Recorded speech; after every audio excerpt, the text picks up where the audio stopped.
It is fair to say, I think, that we all have, or most of us have, some scar tissue in this room from the high waters of this year in 2017.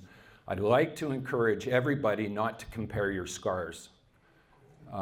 You know, we all, I believe, can agree on one thing in this room, and that's the water levels are too high.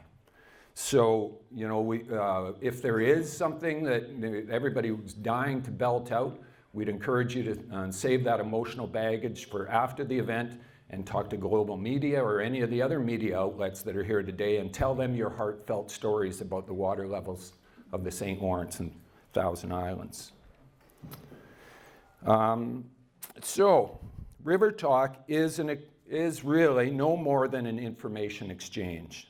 It's nothing more and nothing less.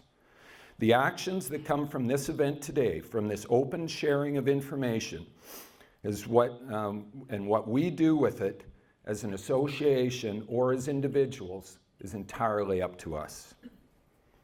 We have two very thoughtful presentations this morning from two other volunteers. The first is from Sarah Delicate. She is the president of the United Shorelines Ontario. And the second is Ken White. He is the director of the Thousand Island Association and the chairman of our Water Level Committee. I'll ask them to introduce themselves at the beginning of their sessions, simply because it just makes me feel inadequate when I talk about others.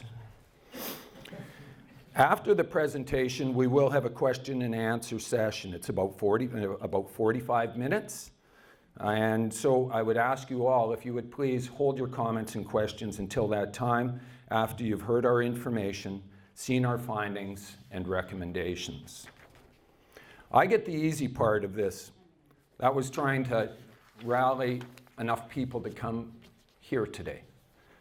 And why we find ourselves in the room, well, beyond the obvious of the water levels, I think it took the courage of the Thousand Island Association directors to listen to its membership and bring the river community together for a thoughtful conversation on the one thing that we can all agree upon: the water is too high.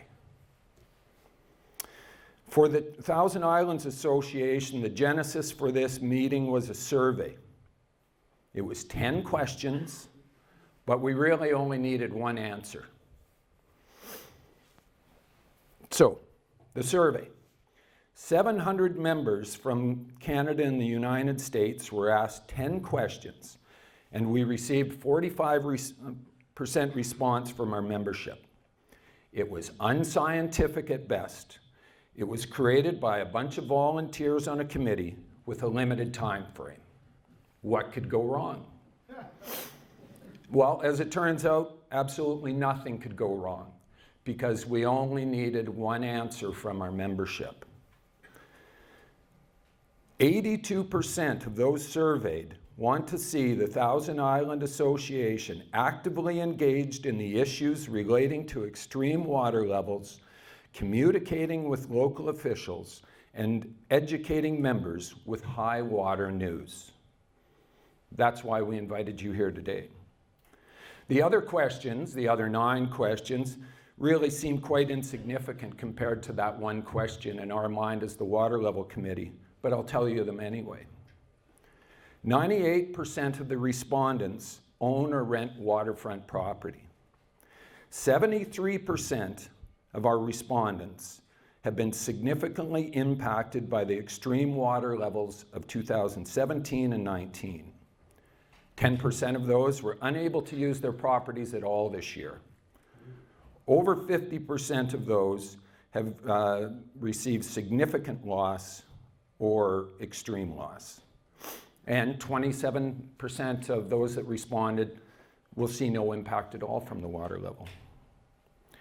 84% of those surveys will be dealing with an estimated $4 million in property damages as a result of the extreme high waters of 17 and 19. Now remember though, that estimated value of property damages only represents 45% of the membership.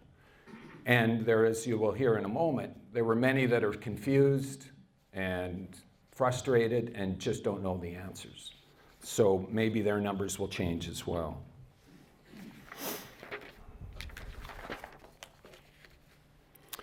"97% of our respondents will be forced to make some form of structural change to their property to mitigate the risk of continued or extreme water levels.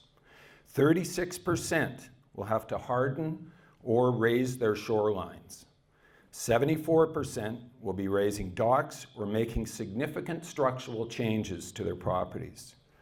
25% are still waiting for a solution, and 21% once again think that they'll see no changes or effects. While 64% of our respondents feel that they are at least somewhat informed of the current issues related to the extreme water levels, a regrettable 36% are confused, uninformed, and/or frustrated.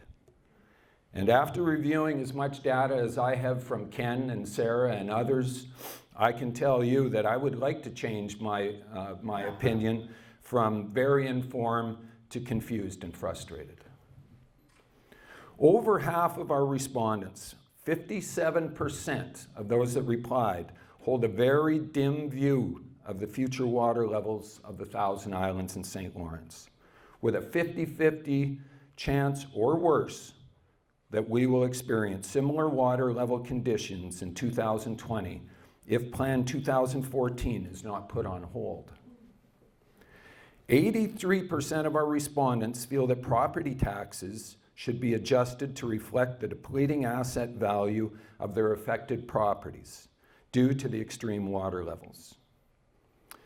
68% of our respondents feel that the IJC should provide financial compensation to those that still have a hope of protecting themselves from future flooding. So that's how we got here. 10 questions, a simple survey we asked our membership.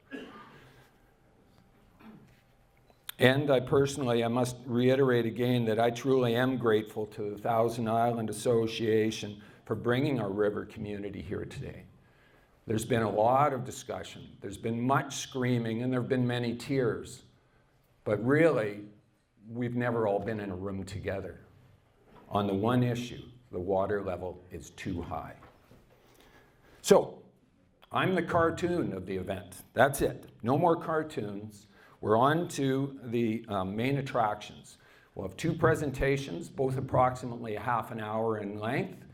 And then after the presentations, we'll get right into questions and answers. Our first speaker is Sarah Delicate.